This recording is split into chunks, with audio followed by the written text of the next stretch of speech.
Hello, ನಮಸ್ಕಾರ. ನಾನು ಆಶ್ರಮದಿಂದ ಪೂರ್ಣಚಂದ್ರ ಶಾಸ್ತ್ರಿ ಮಾತಾಡ್ತೇನೆ. ಅಮೃತನ್ನ ಕರ್ಕೊಂಡು ತಕ್ಷಣ ನೀವು ಆಶ್ರಮಕ್ಕೆ ಬಂದಿರಿ.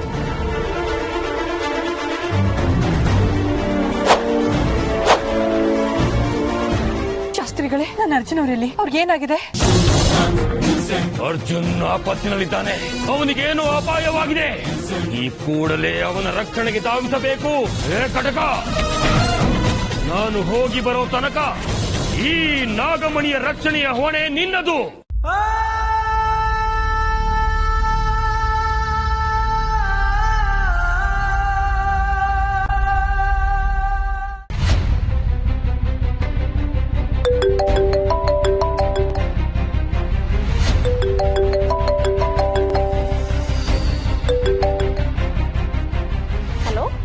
ಹೇಮಾ, ಅರ್ಜುನ್ ಇಲ್ಲಿ ಬರ್ತಾನೆ ಅಂತೇಳಿ ಕಾಯ್ತಾನೆ ಇದೀವಿ ನಾವು.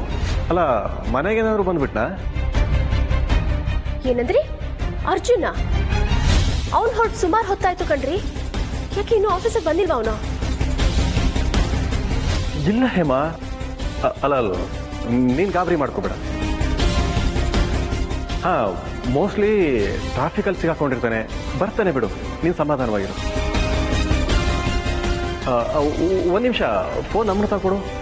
ಈಗ ತಾನೇ ಅಮೃತ ಮತ್ತೆ ಅತ್ತೆಮ್ಮ ಇಬ್ರು ಆಶ್ರಮದ ಕಡೆ ಹೊರಟ್ರು ಕಣ್ರಿ.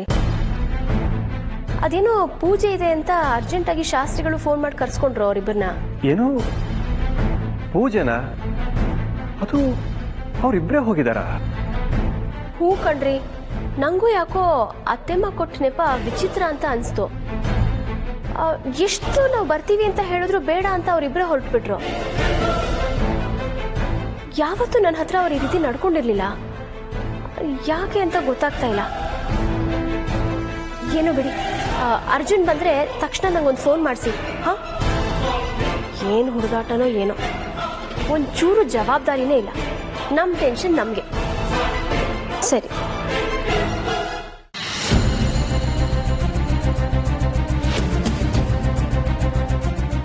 ಇದೇನಿದು? ಇದ್ದಕ್ಕಿದ್ದ ಹಾಗೆ ಏನೇನೋ ಬೆಳವಣಿಗೆಗಳು. ಅಲ್ಲ, ಅಮ್ಮ ಯಾವತ್ತೂ ಹೀಗೆ ಒಬ್ಬರ ಹೊರಗಡೆ ಹೋದೋರೇ ಅಲ್ಲ. ಅಲ್ಲದೆ ಅಮೃತನೂ ಅವ್ರ ಜೊತೆ ಹೋಗಿದ್ದಾರೆ ಅಂತಂದ್ರೆ ಈ ಕಾರಣ ಇರಬಹುದು. ಶಾಸ್ತ್ರಿಗಳು ಕಾರಣ ಇಲ್ಲದೆ ಹೀಗೆಲ್ಲ ಎಂದೂ ಕರೆಸ್ಕೊಳ್ಳೋರೂ ಅಲ್ಲ. ಈ ಅರ್ಜುನಲ್ಲಿ ಕೂಡ ಪತ್ತೆ ಇಲ್ಲ. ಏನಾದ್ರೂ ಸಮಸ್ಯೆ ಏನಾದ್ರೂ ಆಗಿದೆಯಾ?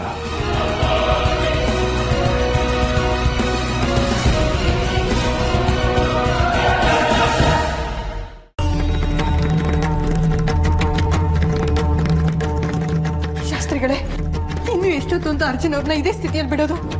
ಬನ್ನಿ, ಮೊದಲು ಆಸ್ಪತ್ರೆ ಕರ್ಕೊಂಡು ಹೋಗೋಣ. ಹೌದು ಶಾಸ್ತ್ರಿಗಳೇ, ನಮ್ಮ ಅರ್ಜುನ್ ಪರಿಸ್ಥಿತಿ ಇನ್ನ ಗಂಭೀರ ಆಗೋಕ್ ಮುಂಚೆ ಯಾವ್ದಾದ್ರು ದೊಡ್ಡ ಆಸ್ಪತ್ರೆ ಕರ್ಕೊಂಡು ಹೋಗೋಣ. ನಮ್ಮ ಫ್ಯಾಮಿಲಿ ಡಾಕ್ಟರ್ ಫೋನ್ ಮಾಡಿ ವಿಷಯ ಹೇಳ್ಬಿಡೋಣ. ಬೇಡ ತಾಯಿ, ಅದರಿಂದ ಯಾವ ಪ್ರಯೋಜನನೂ ಆಗೋದಿಲ್ಲ.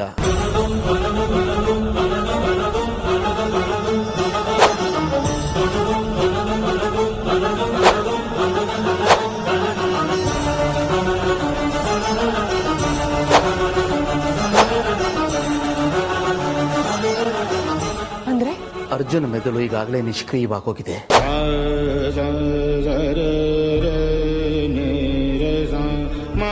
ಯಾವುದೇ ತರದ ಚಿಕಿತ್ಸೆಗೂ ಅವನು ಸ್ಪಂದಿಸುವ ಯಾವ ಲಕ್ಷಣವೂ ಕಾಣಿಸ್ತಾ ಇಲ್ಲ.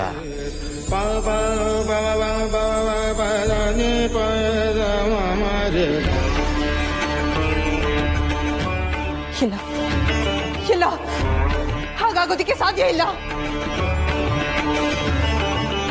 ನಾನಿದನ್ನ ಒಪ್ಪಲ್ಲ. ನಾನು ಅರ್ಜುನ್ ಅವ್ರಿಗೆ ಅಂಥದ್ದೇನಾಗಿರೋದಕ್ಕೂ ಸಾಧ್ಯ ಇಲ್ಲ.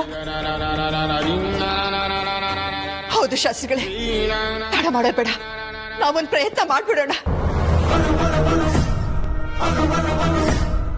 ತಕ್ಷಣ ಆಸ್ಪತ್ರೆಗೆ ಸೇರಿಸೋದಕ್ಕೆ ವ್ಯವಸ್ಥೆ ಆಗ್ಲಿ. ಅರ್ಜುನ್ ಅವರೇ, ಶಾಸ್ತ್ರಿಗಳೇನು ಹೇಳ್ತಿದ್ದಾರೆ ಅದೆಲ್ಲ ಸುಳ್ಳು ಅಂತ ನಿರೂಪಿಸಿ ಅರ್ಜುನ್ ಅವರೇ. ಕಣ್ಬಿಡಿ ಅರ್ಜುನ್ ಅವರೇ, ಕಣ್ಬಿಡಿ. ನನ್ನ ನೋಡಿ. ಎದ್ದೇಳಿ ಅರ್ಜುನ್ ಅವರೇ, ಎದ್ದೇಳಿ ಅರ್ಜುನ್ ಅವರೇ. ಕಣ್ಬಿಡಿ ಅರ್ಜುನ್ ಅವರೇ, ನಾನು ನೋಡಿ ಅರ್ಜುನ್ ಅವರೇ. ಎದ್ದೇಳಿ ಅರ್ಜುನ್ ಅವರೇ, ಎದ್ದೇಳಿ. ನನಗೆ ಗೊತ್ತಿದೆ ಅಮ್ಮ, ನಿನ್ನ ಹೃದಯಕ್ಕೆ ವಾಸ್ತವನ ಅರಗಿಸ್ಕೊಳ್ಳೋದು ಕಷ್ಟವಾಗತ್ತೆ ಅಂತ. ನನ್ನ ಮಾತಲ್ಲಿ ನಿಮಗೆ ನಂಬಿಕೆ ಇಲ್ಲ ಅಲ್ವಾ? ಒಂದು ನಿಮಿಷ ಇರಿ. ನಾಗಲಕ್ಷ್ಮಿ, ಆ ಔಷಧಿ ತಗೊಂಬಮ್ಮ.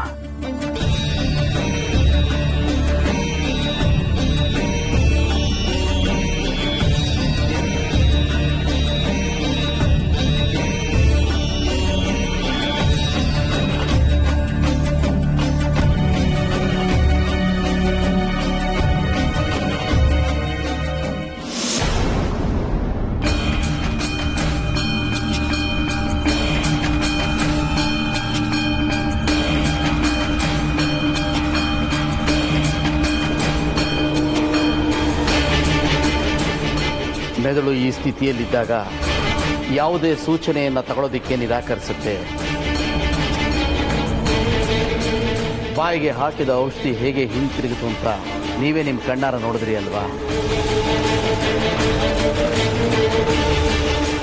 ಮೆದುಳು ಇಂಥ ಸ್ಥಿತಿಯನ್ನು ತಲುಪಿದಾಗ ಯಾವುದೇ ಚಿಕಿತ್ಸೆ ಕೊಟ್ಟಿರೋದು ವ್ಯರ್ಥ ಅಮ್ಮ. ಈಗೇನಿದ್ರೂ ಒಂದು ದೊಡ್ಡ ಪವಾಡವೇ ನಡಿಬೇಕು. ನಮ್ಮ ಪ್ರಯತ್ನನೆಲ್ಲ ನಾವು ಮಾಡಾಗಿದೆ. ನೀವೇ ನಿಮ್ಮ ಕಣ್ಣಾರ ನೋಡಿದ್ರಿ ಅಲ್ವಾ ಹಾಕಿದ ಔಷಧಿ ಹೇಗೆ ವಾಪಸ್ ಬಂತು ಅಂತ.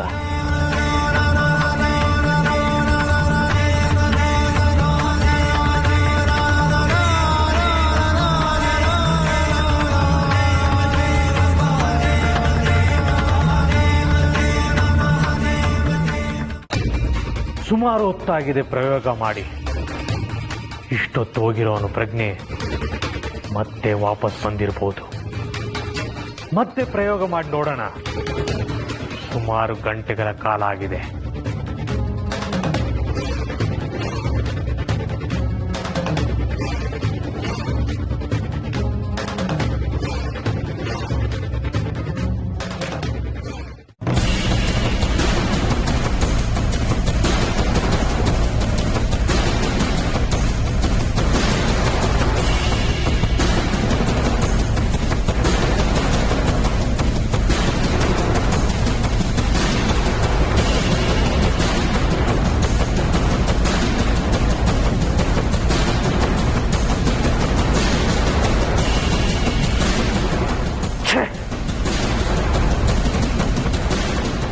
ಏನಾಗ್ತಾ ಇದೆ?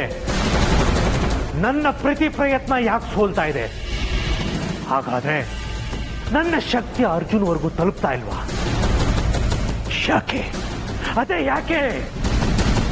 ಅವನೇನಾದ್ರೂ ಸುರಕ್ಷಿತವಾದ ಜಾಗಕ್ಕೆ ತಲುಪಿಬಿಟ್ಟಿದ್ದಾನ?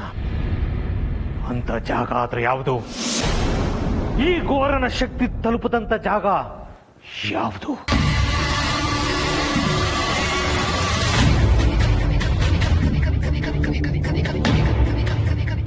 ನಾನು ಮಾಡ್ತಾ ಇರೋ ವಶೀಕರಣದ ಸುಳಿವು ಸಿಕ್ಕು ಯಾರಾದ್ರೂ ಅವನ್ನ ಸುರಕ್ಷಿತವಾದ ಜಾಗಕ್ಕೆ ತಲುಪಿಸ್ಬಿಟ್ರ, ಅಥವಾ ಅವನಾಗಿ ಗೊತ್ತಿಲ್ಲದೆ ಅಂತ ಜಾಗಕ್ಕೆ ಹೋಗಿ ಸೇರ್ಕೊಂಡಿದ್ದಾನ? ಹೇಗೆ ಪತ್ತೆ ಮಾಡಲಿ ಇದನ್ನ? ಸದ್ಯದ ಪರಿಸ್ಥಿತಿಯಲ್ಲಿ ಅರ್ಜುನ್ ನನಗೆ ಸುಲಭವಾದ ಬೇಟೆ. ಆ ನಾಗಿಣಿನಂತೂ ಸದ್ಯಕ್ಕೆ ಮುಟ್ಟಕ್ಕಾಗೋದಿಲ್ಲ. ನನ್ನ ಕೆಲಸ ಆಗಬೇಕಾದ್ರೆ ಆ ಅರ್ಜುನೇ ಸರಿಯಾದ ವ್ಯಕ್ತಿ. ಬಿಡಬಾರ್ದು, ಅವನ್ನ ಪತ್ತೆ ಮಾಡಬೇಕು. ನನ್ನ ವಶಕ್ಕೆ ಅವನನ್ನ ತಗೋಬೇಕು. ನನ್ನ ಕೆಲಸನ ನಾನು ಸಾಧಿಸ್ಕೋಬೇಕು. ಎಷ್ಟೇ ಕಷ್ಟ ಆದ್ರೂ ನಾನಿದನ್ನ ಮಾಡೇ ಮಾಡ್ತೀನಿ.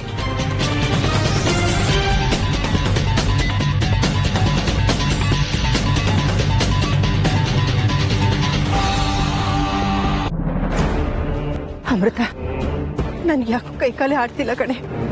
ಯಾವುದಕ್ಕೂ ಒಂದ್ಸಲ ವಿಷ್ಣು ಫೋನ್ ಮಾಡಿ ವಿಷಯ ಹೇಗಿದೆ ಅಂತ ಹೇಳ್ಬಿಡ್ತೀನಿ ಕಣೆ. ಅಚ್ಚ ನಿಂತ್ಕೊಳ್ಳಿ. ಅರ್ಜುನ್ ಅವ್ರಿಗೆ ಏನಾಗಿದೆ ಅನ್ನೋ ಸ್ಪಷ್ಟತೆ ಇನ್ನೂ ಸಿಕ್ಕಿಲ್ಲ. ಅವ್ರಿಗೆ ಏನಾಗಿದೆ ಅಂತ ತಿಳ್ಕೊಳ್ಳೋದಕ್ಕಿಂತ ಮುಂಚೆನೆ ಮನೆಯವ್ರಿಗೆಲ್ಲ ಹೇಳಿದ್ರೆ ಗಾಬರಿ ಆಗ್ತಾರೆ. ಸುಮ್ಮನೆ ಇದ್ಬಿಡಿ. ನನ್ನ ಅರ್ಜುನ್ ಅವ್ರಿಗೆ ಏನೂ ಆಗಿರಲ್ಲ, ಆ ನಂಬಿಕೆ ನನಗಿದೆ. ಅದಕ್ಕೂ ಮುಂಚೆ ಗುರುಗಳೇ, ನಿಮ್ಮ ಹತ್ರ ಸ್ವಲ್ಪ ಏಕಾಂತವಾಗಿ ಮಾತಾಡ್ಬೋದಾ? ಖಂಡಿತವಾಗಿ ಅಮ್ಮ.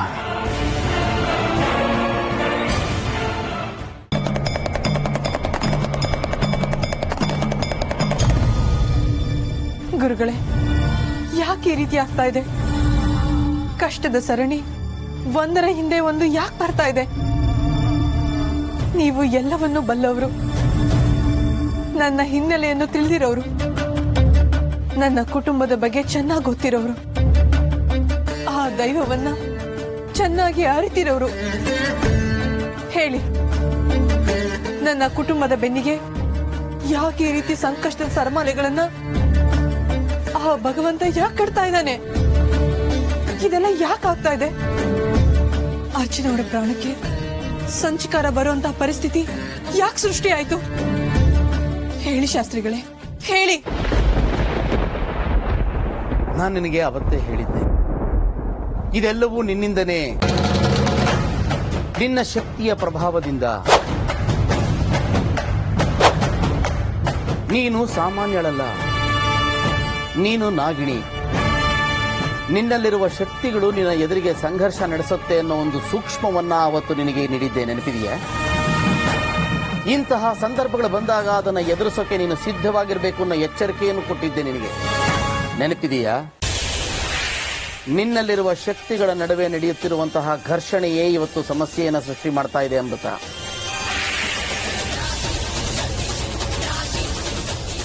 ಗುರುಗಳೇ, ಶಕ್ತಿಗಳಿರೋದು ನಮ್ಮ ಉಪಯೋಗಕ್ಕಲ್ವಾ?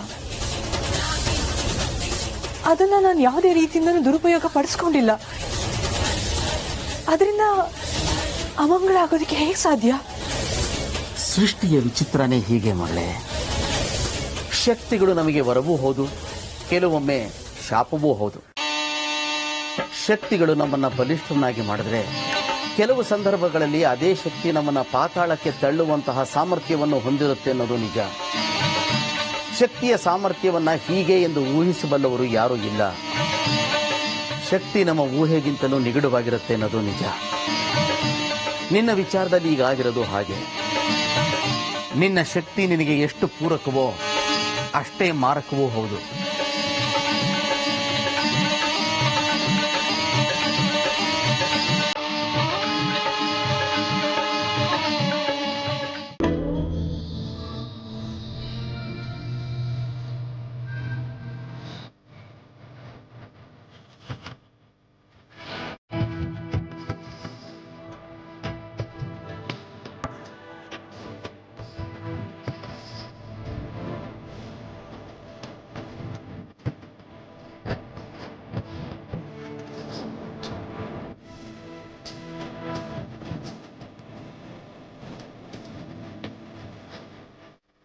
ಶಾಸ್ತ್ರಿಗಳು ಹೇಳಿದ ಹಾಗೆ ನನ್ನ ಶಕ್ತಿಗಳು ನನಗೆ ವರವಾಗೋ ಬದಲು ಶಾಪವಾಗಿ ಪರಿಣಾಮ ಬೀರ್ತಾ ಇದೆಯಾ?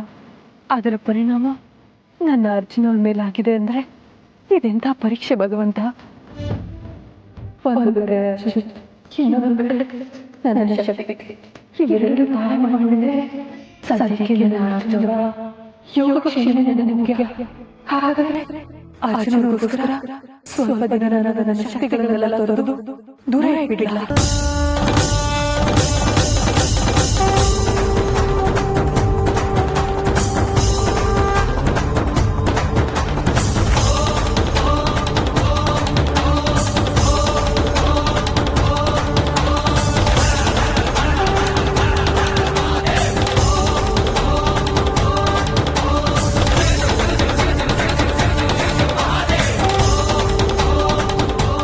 ಇಲ್ಲ, ಹಾಗೇನಾದ್ರೂ ಮಾಡಿದ್ರೆ ನನ್ನ ಉದ್ದೇಶ ಮತ್ತೆ ದಾರಿ ತಪ್ಪ ಹೋಗುತ್ತೆ.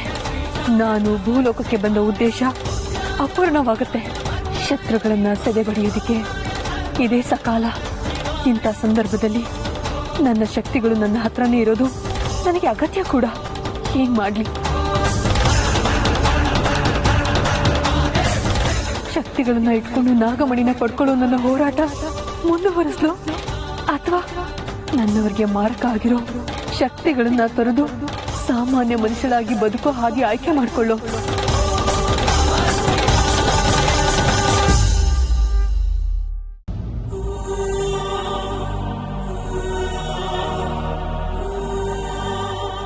ನನ್ನ ಕಣ್ಣು ಮುಂದೆ 2 ಹಾದಿಗಳು ಗೋಚರ ಆಗ್ತಾ ಇದೆ ಭಗವಂತ. ಒಂದು ದ್ವೇಷದ ಹಾದಿ, ನನಗಾಗಿರೋ ಅನ್ಯಾಯದ ವಿರುದ್ಧ ಸಿಡಿದು ನಿಲ್ಲೋ ಹಾದಿ, ನಾಗಮಣಿನ ಪಡ್ಕೊಳ್ಳೋ ಹೋರಾಟದ ಹಾದಿ, ಇನ್ನೊಂದು ಪ್ರೀತಿಯ ಹಾದಿ. ಬರಡಾಗಿದ್ದ ನನ್ನ ಮನಸ್ಸಲ್ಲಿ ಪ್ರೀತಿಯನ್ನು ತಂಪು ಮಳೆ ಸುರಿಸ್ತಾ ಇರೋ ನನ್ನ ಅರ್ಜುನವರನ್ನ ಸೇರೋ ಹಾದಿ. ಎರಡರಲ್ಲಿ ಯಾವುದು ಸರಿ, ಯಾವುದನ್ನ ಆಯ್ಕೆ ಮಾಡಿಕೊಳ್ಳಿ?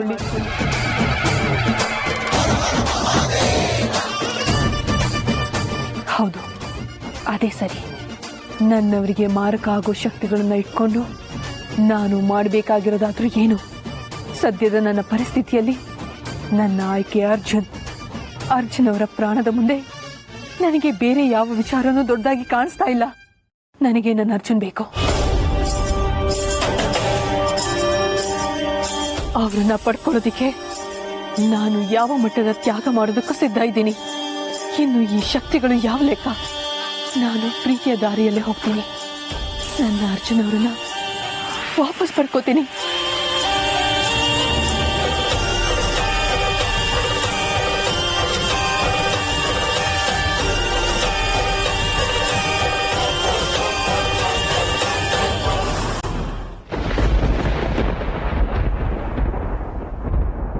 ಅಮೃತ, ಏನ್ ಹೇಳ್ತಾ ಇದೀಯಾ ಅನ್ನೋದರ ಅರಿವು ನಿನಗಿದೆಯಾ?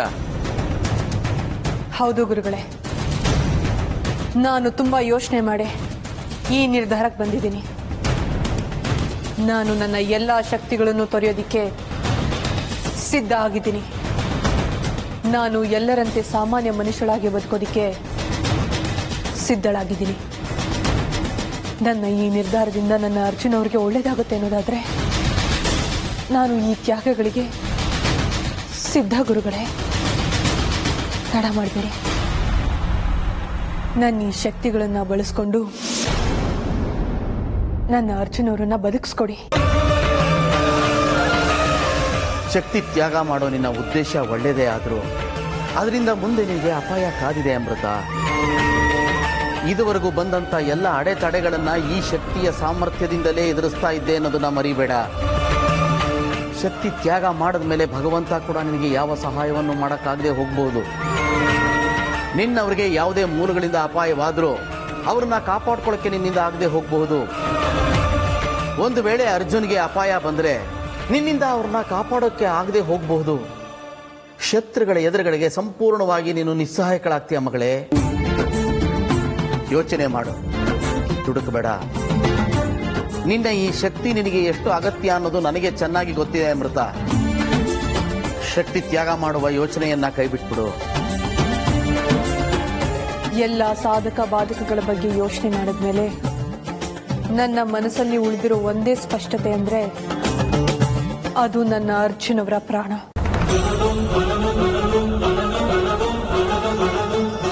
ಸದ್ಯಕ್ಕೆ ನನ್ನ ಅರ್ಜುನ್ ಅವರ ಪ್ರಾಣದ ಮುಂದೆ ನನಗೆ ಬೇರೆ ಏನು ದೊಡ್ಡದಾಗಿ ಕಾಣಿಸ್ತಾ ಇಲ್ಲ. ಈ ಕೂಡಲೇ ನನ್ನ ಎಲ್ಲ ಶಕ್ತಿಗಳನ್ನು ಬಳಸ್ಕೊಂಡು ದಯವಿಟ್ಟು ನನ್ನ ಅರ್ಜುನ್ ಅವರನ್ನ ಉಳಿಸ್ಕೊಡಿ. ಮುಂದೆ ಏನಾಗುತ್ತೆ ಅನ್ನೋದ್ರ ಬಗ್ಗೆ ನನಗೆ ಚಿಂತೆ ಇಲ್ಲ. ನನಗೆ ನನ್ನ ಅರ್ಜುನ್ ಅವ್ರು ಬೇಕು ಅಷ್ಟೇ. ದಯವಿಟ್ಟು ಇದೊಂದು ಸಹಾಯ ಮಾಡಿ ನನ್ನ ಅರ್ಜುನ್ ಅವರನ್ನ ಬದುಕಿಸ್ಕೊಡಿ. ಅದಷ್ಟು ಸುಲಭ ಅಲ್ಲ ಅಮೃತ. ಕೇವಲ ನಿನ್ನ ಶಕ್ತಿಯನ್ನ ಬಳಸಿಕೊಂಡು ಅರ್ಜುನ್ ಅವ್ರನ್ನ ಬದುಕಿಸೋದು ಸಾಧ್ಯವಿಲ್ಲದ ಮಾತು. ಹೌದು ತಾಯಿ, ಇದು ಬರೀ ಶಕ್ತಿಗೆ ಸಂಬಂಧಪಟ್ಟ ವಿಚಾರ ಅಲ್ಲ. ಇದು ಅವನ ಸಂಪೂರ್ಣ ದೇಹಕ್ಕೆ ಸಂಬಂಧಪಟ್ಟ ವಿಚಾರ. ಸಮಸ್ಯೆಯ ಮೂಲ ಬೇರೆನೇ ಇದೆ. ನನಗೆ ಅರ್ಥ ಆಯ್ತು ಶಾಸ್ತ್ರಿಗಳೇ. ನೀವು ಎಲ್ಲ ತಿಳಿದವರು, ಜ್ಞಾನಿಗಳು. ಹೇಗಾದ್ರೂ ಮಾಡಿ ನನ್ನ ಮಾಂಗಲ್ಯನ ಉಳಿಸ್ಕೊಡಿ.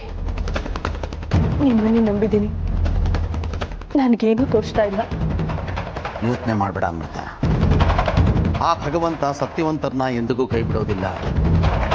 ನನ್ನ ಕೈಲಾದ ಪ್ರಯತ್ನವನ್ನು ನಾನು ಮಾಡ್ತೇನೆ. ಮುಂದಿನದು ದೈವೇಚ್ಛೆ.